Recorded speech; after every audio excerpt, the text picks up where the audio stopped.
வணக்கம். ஒரு துரோகத்தால் ஒரு கோடீஸ்வரன் நடுவீதிக்கு வந்த நிலைமை அப்படின்றத தான் இந்த வீடியோவில் பார்க்க போகிறோம். அதுக்கு முன்பதாக இப்படி துரோகங்களால் உங்களுடைய வாழ்க்கையில் ஏதாவது விஷயங்கள் இடம்பெற்றிருந்தால் உங்களுடைய பகிர்வுகளை நீங்கள் என்னிடம் எழுதி அனுப்பலாம். உங்களுடைய பகிர்வுகளை நான் பகிர்ந்து கொள்வேன்.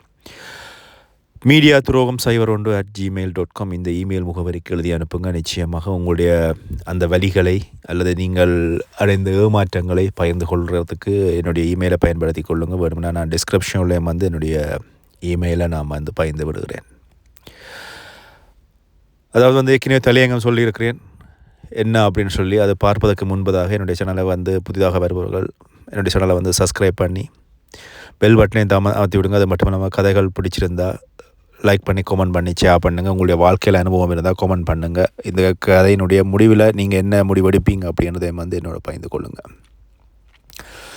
எல்லாருக்குமே நீங்கள் சமூக வலை ஒளிகள் பார்ப்பவர்களாக இருந்தால் உங்கள் மீனவன் அப்படின்ற ஒரு யூடியூப் சேனல் இது எங்கே இருக்கிறது அப்படின்னு சொன்னால் இந்தியாவிலேருந்து வருகிறது.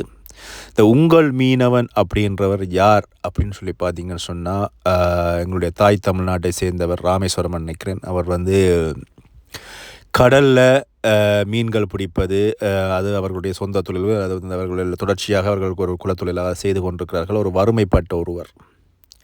கொரோனாவுக்கு முற்பட்ட காலத்திலிருந்து இவர் ஒரு டிக்டாக் பிரபலமாக இருந்தார். டிக்டாக்ல பார்த்தீங்கன்னு சொன்னால் மீன்களை பிடிப்பது அது சம்பந்தமான விஷயங்கள், மீன்களில் இருக்கிற நுணுக்கங்கள், ஒவ்வொரு நல்ல மீன் எப்படி வாங்குவது, கெட்ட மீன் எப்படி வாங்குவது அப்படின்னு சொல்லி இந்த கடல் தொழிலாளர்களுடைய வலிகள் வேதனைகள் இதனை தொடர்ச்சியாக சொல்லி கொண்டு வந்த ஒரு நபர் தான் உங்கள் மீனவன். இவருடன் சேர்ந்து இவருடைய சகோதரர் ஒருவர் இருக்கிறார், அந்தோணி.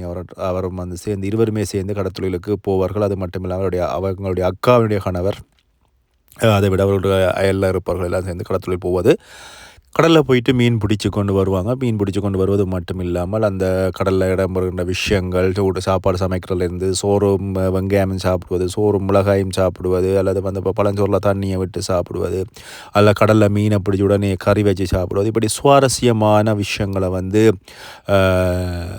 வலையொலி ஊடாகவும் டிக்டாக் அதாவது சமூக வலைத்தளங்களின் ஊடாக பகிர்ந்தவர். ஆனால் குறிப்பிட்ட இந்த இளைஞர் பார்த்திங்க சொன்னால் இவர் படிக்காதவர். அதாவது அவ்வளோ பேச்சு திறமை இருக்கிறது, அவ்வளோ தொழில் திறமை இருக்குது, எல்லாம் இருந்தாலும் ஆனால் அவர் கல்வி திறமை அப்படின்றது அவர் அவருடைய குடும்ப சூழ்நிலை காரணமாக அவர் கல்வி கற்கவில்லை. ஆனால் இந்த சமூக வலைத்தளங்களில் வெகு விரைவில் பிரபல்யமாகியிருந்தார். அது மட்டும் இல்லாமல் இந்த கொரோனா கால பகுதிகளில் இன்னும் வெகு விரைவாக பிரபல்யமாக இருந்தார் அப்படின்னு சொல்லலாம். என்னென்னு சொன்னால் கொரோனா காலங்களில் நிறைய மக்கள் வெளியிடங்களுக்கு செல்லவில்லை. அதனால் இந்த கைபேசிகளில் இந்த சமூக வலைத்தளங்களில் பார்த்து கொண்டிருப்பதனால இவருடைய வீடியோக்களும் பார்த்திங்க சொன்னால் அளவுக்கு அதிகமாக மக்களிடம் போய் சேர்ந்தது அப்படின்னு சொல்லலாம். அதனால் வெகு விரைவில் பிரபல்யம் அடைந்தார். இப்படி இருக்கின்ற பொழுது இவருடைய வாழ்க்கை திருமணம் நடக்கிறது. திருமணத்துக்கு அப்புறமாக இனிதே நகர்ந்து கொண்டு வந்த இவருடைய வாழ்க்கையில் 2 அல்லது 3 குழந்தைகள் இருக்கிறார்கள் நினைக்கிறேன். அந்த 3 குழந்தைகளோடும் சந்தோஷமாக நகர்ந்தது உங்கள் மீனவனுடைய வாழ்க்கை. அது மட்டும் இல்லாமல் கடல் போவார், வருவார், அதில் வீடியோ எடுத்துக்கொண்டு வருவார், எடிட் பண்ணுவார், சமூக வலைத்தளங்களில் பதிவேற்றுவார். அதுக்கப்புறமா சமூக வலைத்தளங்கள்லேருந்து அவருக்கு பணங்கள் வருகின்ற பொழுது அவருடைய வசதிகள் கொஞ்சமாக வளர ஆரம்பிக்கிறது.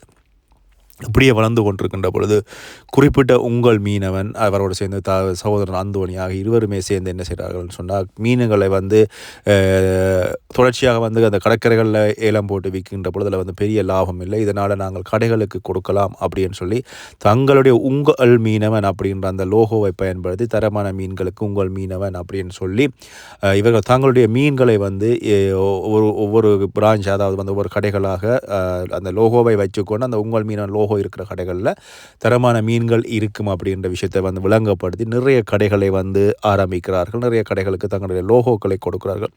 இதனால் என்ன ஆகுதுன்னு சொன்னால் இவர்களுடைய தொழிலில் வளர்ச்சிகள் ஏற்படுகிறது. வளர்ச்சிகளில் பார்த்திங்க சொன்னால் இவர்களுடைய கஷ்டமான வாழ்க்கையும் இங்கே பார்த்திங்கன்னா கொஞ்சமாக இவருடைய பணக்கார வாழ்க்கைக்கு மாறுகிறது அப்படின்னு சொல்லலாம்.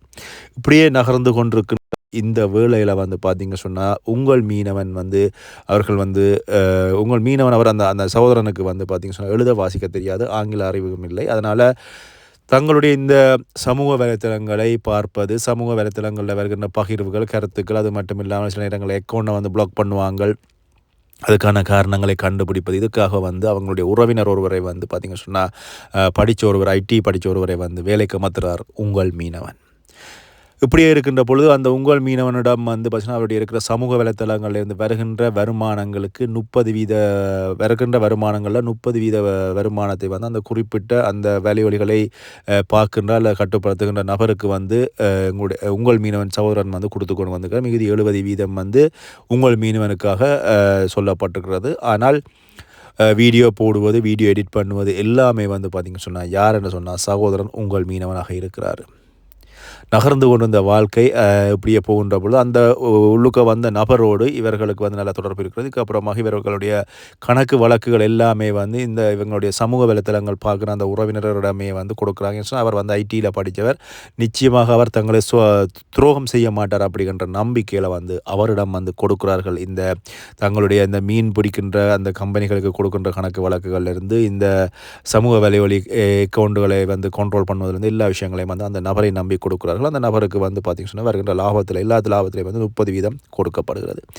இப்படியே நகர்கின்ற பொழுது பெரிய ஒரு நிறுவனமாக உங்கள் மீனவன் உணவகம், உங்கள் மீனவன் அப்படின்ற அந்த லோகோ வந்து பார்த்திங்கன்னா உங்கள் மீனவன் அப்படின்றது வந்து பார்த்திங்கன்னா ஒரு சிறிய நிறுவனத்திலேருந்து பெரிய நிறுவனமாகிறது. குறிப்பிட்ட அந்த கட்டுப்படுத்துகின்ற நபர், அந்த நபர் வந்து எல்லாத்தையும் வந்து 30 லாபம் வாங்குகிற நபர் சொல்கிறார், இல்லை உங்கள் மீனவன் இதை வந்து நாங்கள் கம்பெனியாக மாற்ற வேணும் அப்படின்னு சொல்கின்றார். இந்த வேளைகளில் இந்த சமூக வலைத்தளங்களில் வருகின்ற பண கொடுக்கல் வாங்கல்கள் எவ்வளவு அப்படின்றது தெரியாமல் இருப்பதற்காக அவர்களுடைய இமெயில் எல்லாவற்றையும் வந்து வச்சுக்கொண்டு இவர் தன்னுடைய கட்டுப்பாட்டுகளில் எல்லாவற்றையும் கொண்டு வருகின்றார் குறிப்பிட்ட நபர்.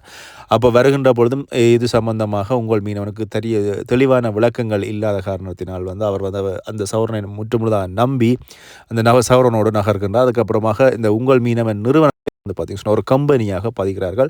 இந்த உங்கள் மீனவன் கம்பெனி வந்து பார்த்திங்க சொன்னால் பல கோடி வருமானத்தை ஈட்டுகின்ற ஒரு கம்பெனியாகி விடுதுன்னு சொன்னால் நிறைய இந்தியா முழுவதுமே வந்து பார்த்திங்க சொன்னால் அவர்கள் பிரான்ச், அதாவது உங்கள் மீனவன் பிரான்ச் துறக்கிறாங்க. அது மட்டும் இல்லாமல் கருமாடு ஏற்றுமதி, வெளிநாட்டுக்கு ஏற்றுமதி, சகோதரன் அந்தோணி வந்து ஏற்றுமதி, இப்படி இருவருமே சேர்ந்து நீண்ட ஒரு பெரிய ஒரு கம்பெனியாக இருக்கிறார்கள். அப்பொழுது அந்த கம்பெனியை பதிவு செய்ய வேண்டும் அப்படி என்கின்ற ஒரு நிலைமை வருகின்ற பொழுது குறிப்பிட்ட அந்த கம்பெனியை கட்டுப்படுத்துகின்றவர் அல்லது மாதிரி இந்த சமூக வலைத்தளங்களை கட்டுப்படுத்துகின்ற அந்த நபர் வந்து சொல்கிறாரு, அண்ணா நாங்கள் வந்து கம்பெனியாக இதை பதிய வேண்டும், இதுக்கு வந்து ஷேர்ஸ் எல்லாம் இருக்குது, இது சம்பந்தமாக நிறைய விஷயங்கள் இருக்குது, இதில் வருகின்ற வருமானத்தை வந்து நாங்கள் ஏற்கனவே பிரிப்பது போல் நாங்கள் 70% 30% பிரிக்கலாம் அப்படின்னு சொல்லுகின்ற பொழுது இதுக்கு உடன்பட்டு உங்கள் மீனவனும் வந்து சரி நான் செய்வோம் அப்படின்னு சொல்லி அவர் ஒரு நல்ல படித்த மனுஷன் ஒரு விஷயத்தை சொல்கின்ற பொழுது அவற்றை ஏற்று சரி செய்யலாம் அப்படின்னு சொல்லி உங்கள் மீனவன் அதுக்கும் ஒப்புக்கொண்டு கம்பெனியாக மாற்றப்படுகிறது. இந்த கம்பெனியாக மாற்றப்பட்டு அதுக்கப்புறமாக பார்த்திங்க சொன்னால் 2 வருடங்களுக்கு மேலாக எந்த விதமான கணக்கு வழக்குகளுமே வந்து உங்கள் மீனவனுக்கு அவர்கள் காட்டவில்லை. இப்படியே இருக்கின்ற பொழுது கணக்கு வழக்குகள் கேட்கின்ற பொழுது அந்த கடையிலேருந்து வருமானம் வரவில்லை, அந்த கடையிலேருந்து காசு வரவில்லை, இந்த கணக்குகள் இப்படியா இருக்கிற, சில நேரங்களில் நட்டம் வருது, இப்படி சொல்லி பல்வேறுபட்ட சமாளிப்புகளோடு நகர்ந்து கொண்டிருக்கிறது இந்த உங்கள் மீனவனுடைய இந்த கம்பெனி. இப்படியே நகர்கின்ற பொழுது ஒரு கட்டத்தில் வந்து உங்கள் மீனவனுக்கு வந்து சந்தேகம் வருது, எனக்கு வந்து இந்த நிறுவனத்தினுடைய கணக்கு வழக்குகள் வந்து உடனடியாக வேணும் சொன்னால் பல கோடி வியாபாரம் செய்கிறோம், நாங்கள் மீன்களை வழியிலேருந்து வாங்குகிறோம் கொடுக்குறோம், இப்படி செய்கின்ற பொழுதுக்கான கணக்கு வழக்குகள் எனக்கு சரியாக வர வேணும் அப்படின்னு சொல்லி உங்கள் மீனவன் வந்து குறிப்பிட்ட நபரிடம் கேட்கின்ற பொழுது நான் இன்றைக்கு தரேன், நாளைக்கு தரேன், ஆடிட்டர் தரல, அவர் தரல, இவர் தரல, இப்படி பல்வேறுபட்ட விளக்கங்களை சொல்லி கொண்டு போகின்ற பொழுது உங்கள் மீனவனுக்கு இங்கே சந்தேகம் எழுகிறது, என்னுடைய கம்பெனிக்கு என்ன நடக்கிறது, என்னுடைய கம்பெனியுடைய வருமானங்கள் எங்கே, கம்பெனியில் உழைக்கின்ற உழைப்புகள் எங்கே போகிறது அப்படின்னு வருகின்ற பொழுது இறுதி கட்டமாக உங்கள் மீனவன் குறிப்பிட்ட நபரிடம் சொல்வார், எனக்கு உடனடியாக கணக்கு வேணும், இந்த ஒரு கிழமைக்குள்ள வந்து கணக்கு முடிக்கிறீங்க, லாபமோ நஷ்டமோ கம்பெனியில் என்ன நடக்கிறது அப்படின்ற விஷயம் எனக்கு தேவை, இந்த கம்பெனிலேருந்து ₹1 காசு நான் வீட்டுக்கு கொண்டு போகல, எந்த காசை தான் நான் கம்பெனிக்குள்ளே போட்டுட்ருக்கிறேன், அதாவது சமூக வலைத்தளங்கள் யூடியூப்பாக இருக்கலாம் மற்ற வகையில் வருகின்ற எல்லா காசையும் வந்து இதுக்குள்ளே போட்டிருக்கிறேன், எனக்கு வந்து இதுக்கு உரிய கணக்கு வேணும் அப்படின்னு சொல்லி கேட்கின்ற பொழுது குறிப்பிட்ட நபர் உங்கள் மீனவனோட குழம்புறார். அதுக்கப்புறமா நான் உங்களுக்கு வந்து கணக்கு வழக்குலாம் தரமாட்டேன் அப்படின்னு சொல்லுகின்ற பொழுது இது வந்து நானும் அந்த நிறுவனத்தை பதிகின்ற பொழுது இவர்கள் இங்கே ஆங்கிலத்தில் இருந்ததுனால வந்து 50க்கு 50 அப்படின்னு சொல்லி பதிந்து விட்டார். அது வந்து 50% லாபம் வந்து தனக்காகவும் 50% லாபம் உங்கள் மீனவனுக்கு பதிஞ்சதாகவும் உங்கள் மீனவன் வந்து வீடியோ சொல்லிக்கிறார். அது மட்டும் இல்லாமல் குறிப்பிட்ட இந்த கணக்கு வழக்கு கேட்கின்ற பொழுது உங்கள் மீனவனுக்கும் அந்த குறிப்பிட்ட நபருக்கும் இடையில் வந்து முருகல்கள் வருது. இந்த அளவுக்கு நெருங்கிய உறவினராக இருக்கிற அந்த நபர். அதுக்கப்புறமாக உங்கள் மீனவனுக்கு வந்து சொல்கிறாங்க, இந்த நிறுவன நட்டத்தில் போது, அங்கே போது, இங்கே போது, ஒரு சரியான கணக்கு வழக்குகளை சமர்ப்பிக்கவில்லை. இதனால் வந்து உங்கள் மீனவனுக்கு வந்து தொழிலுக்கும் போக முடியவில்லை. அதுக்கு பிறகு வந்து குடும்பத்துக்குள்ளே நிம்மதி இல்லாமல் இருக்கின்ற பொழுது உங்கள் மீனவனால் என்ன செய்கிறது அப்படின்னு சொல்லி தெரியவில்லை. இந்த வேளையில் உங்கள் மீனவனுடைய அக்காவினுடைய கணவரும் வந்து இறந்து போகிறார். உங்கள் மீனவனுடைய வலது கையாக இருந்தவர் அந்த அக்காவுடைய அவர் இறந்து போகின்ற பொழுது அந்த குடும்ப பார சுமை இவர தலையில் பொறுக்க இவருக்கு வந்து என்ன செய்வதுன்னு தெரியாமல் இவர் முடைந்து போகிறார். இந்த வேளையில் உங்கள் மீனவன் வந்து வைத்தியசாலையில் அனுமதிக்கப்பட்டு அதுக்கப்புறமாக மீண்டும் வைத்தியசாலையினுடைய கட்டணங்கள் கட்டுவதற்கு சகோதரன் அந்தோணி வந்து தன்னிடம் இருந்த பணத்தை கொடுத்துக்கொண்டு கம்பெனியில் ஒரு 10,000 ரூபாய் காசு கேட்கின்ற பொழுது அங்கே காசு இல்லை, இங்கே காசு இல்லைன்னு சொல்லி உங்கள் மீனவன் உயிருக்காக போராடுகின்ற பொழுதும் உங்கள் மீனவனுடைய கம்பெனி வந்து பார்த்தீங்க சொன்னால் பணத்தை வந்து உங்கள் மீனவனுக்கு வந்து செலவழித்ததா அப்படின்னு சொன்னால் ₹1 காசும் செலவழிக்கவில்லை அப்படின்றதும் வந்து இங்கே குறிப்பிடத்தக்கதாக இருக்கிறது.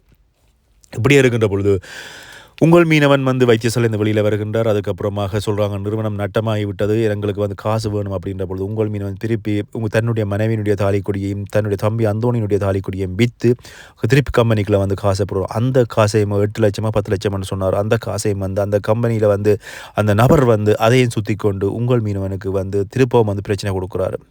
இப்படி இருக்கின்ற பொழுது உங்கள் மீனவனுக்கு வந்து பார்த்தீங்கன்னா சொன்னால் அந்த மீன்கள் கொள்வனவு செய்கின்றவர்களுக்கு வந்து பண கொடுக்கல் வாங்கல்கள் இருக்குது. இப்படி பல்வேறுபட்ட பிரச்சனைகள் இருக்கின்ற பொழுது உங்கள் மீனவன் வந்து என்ன செய்கிறாருன்னு சொன்னால் தன்னால் வந்து இனிமேல் வந்து மீன் தர முடியாது உங்களுடைய அந்த பிராஞ்சுகளுக்கு அப்படின்னு சொல்லி உங்கள் மீனவன் கம்பெனியோட அறிவிக்க சொல்கின்ற பொழுது அதை அப்படி நீங்கள் சொல்லுவீங்களா, அப்படிலாம் சொல்ல முடியாதுன்னு சொல்லி பல்வேறுபட்ட விதமாக குறிப்பிட்ட நபர் வந்து கருத்துக்களை தெரிவிக்கிறார்.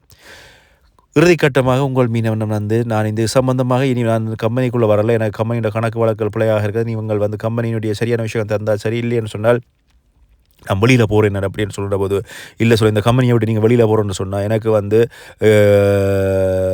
10 லட்சம் என்று நினைக்கிறேன், அந்த அமௌண்ட்டுக்கு வந்து நாங்கள் ஒரு காசு கொடுக்கணும், அதை கொடுக்கணும்னு சொல்கிற போது உங்கள் மீனவன் தன்னுடைய சொந்த செக்கை வந்து பொறுப்பு கொடுக்குறாரு. சொந்த செக்கை பொறுப்பு கொடுத்துட்டு கம்பெனிலேருந்து வெளியில் வந்திருக்கிறாரு. அந்த நேரத்தில் வந்து உங்கள் மீனவனால் வந்து என்ன செய்கிறது அப்படின்னு சொல்லி தெரியவில்லை. இது சம்பந்தமாக ஆள் வந்து மன உளைச்சலுக்கு ஆளாகிறார். இதன் போது அவருக்கு தெரிஞ்ச நண்பர்கள் ஒரு சிலர் வந்து உதவி செய்கிறார்கள்.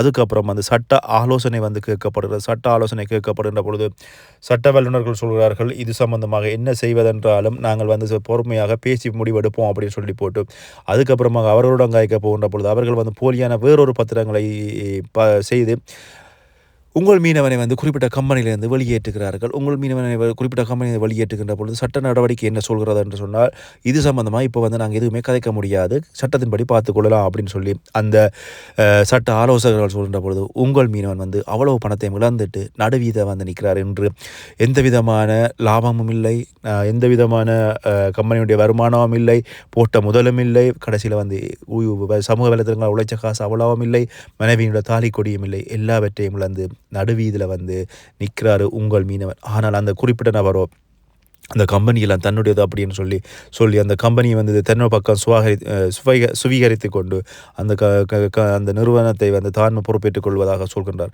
இப்போ வந்து சட்ட வல்லுநர்கள் சொல்கிறார்கள், நீங்கள் வெளியில் வந்துட்டீங்க தானே, நாங்கள் வந்து சட்டப்படி நாங்கள் சட்டத்தை நாடுவோம், சட்டம் என்ன சொல்கிறதோ அதன்படி இந்த கம்பெனியை எப்படி நாங்கள் வெளியே எடுக்கிறது, அதில் வந்து அது எவ்வளோ லாபம் உங்களுக்கு வருகிறதோ அதன்படி நாங்கள் நகர்த்தலாம் அப்படின்னு சொல்லி உங்கள் மீனவனை சொன்னதாகவும் உங்கள் மீனவன் கண்ணீரோடு தன்னுடைய பகிர்வை வந்து தன்னுடைய சமூக வலைத்தளங்களில் வந்து பதிஞ்சிருக்கார். உண்மையில் உங்கள் மீனவனை பொறுத்தவரை நல்ல ஒரு சிறந்த மனிதர், யாருக்குமே வந்து தீங்கு விளைவிக்க மாட்டார். அவர் வந்து பார்த்திங்க சொன்னால் எந்த விஷயமாக இருந்தாலும் மக்களிடம் தெளிவாகவும் அது மட்டும் இல்லாமல் அந்த ஒவ்வொரு விஷயங்களையும் வந்து அவருக்கு வந்து அவருடைய மொழி நடையில் அல்லது வந்து அவருடைய அந்த உரைநடையில் வந்து தெளிவாக சொல்வார். அது மட்டும் இல்லாமல் உதவி செய்கின்ற நல்ல பங்கு கொண்ட ஒரு மனிதர் அவருடைய சமூக வலைத்தளங்களில் பார்க்கின்ற பொழுது தெரியும். அது மட்டும் இல்லாமல் விஜய் டிவியினுடைய நிகழ்வுகளில் கலந்திருக்கிறார். அதே மாதிரி சீத்தமிழ் என்ற நிகழ்வுகளில் வந்து கலந்து மீனவர்களுக்காக குரல் கொடுத்த ஒரு நபராகவும் வந்து இருக்கிறார். யாருன்னு பார்த்தீங்கன்னா உங்கள் மீனவன்கின்ற அந்த சகோதரர். இப்போ வந்து பார்த்தீங்கன்னா உங்கள் மீனவனை பொறுத்தவரை அவ்வளவு கஷ்டப்பட்டு உழைச்சி சேர்த்த காசுகள் அவ்வளவு போய் இன்று நடுவீதியில் நிற்கின்ற ஒரு நபராக இருக்கிறார் உங்கள் மீனவன். உறவினர்களை நம்புவது தப்பில்லை, ஆனால் சொந்தமாக நாங்கள் ஒரு நிறுவனம் ஆரம்பிக்கின்ற பொழுது நிச்சயமாக நாங்கள் அந்த இடத்துல வந்து எங்களுடைய முழு பங்களிப்பும் இருக்கணும், எங்களுடைய முழு அறிவையும் பயன்படுத்தவிட நாங்கள் இன்னொருவனை படித்தவன் அப்படின்னு சொல்லி இன்னொருவனுடைய அறிவை நாங்கள் பயன்படுத்துகின்ற பொழுது இவ்வாறான வலிகள் சுமைகள் எங்களுடைய தலையில் வந்து சுமக்கும். என்ன சொன்னால் படித்தவன் அப்படின்ற திமிரை காட்டி அவனையும் நாங்கள் முழுவதமாக நம்புகின்ற பொழுது அவன் எங்களை வந்து ஏமாற்றி விட்டு தான் மட்டுமே வாழ்வது, தன்னுடைய வாழ்க்கையை பார்ப்பது, தன்னுடைய பொக்கெட்டில் வந்து மணி வர காசு வர வேணும் இப்படி என்ற விஷயங்களில் வந்து நிறைய இடங்களில் இடம்பெறுகிறது. உங்களுடைய வாழ்க்கையிலும் இவ்வாறான விஷயங்கள் இடம்பெற்றிருந்தால் எனக்கு வந்து பகிர்ந்து கொள்ளுங்கள். என்னுடைய இமெயில் வந்து நான் போட்டு விடுறேன் டிஸ்கிரிப்ஷனில், நீங்கள் என்னோட பகிர்ந்து கொள்ளுங்கள். மீண்டும் இன்னொரு வழியோடு சந்திக்கின்றேன். விடைபெற்றுக் கொள்ளும் நான் என்றும் உங்கள் நன்றி, வணக்கம்.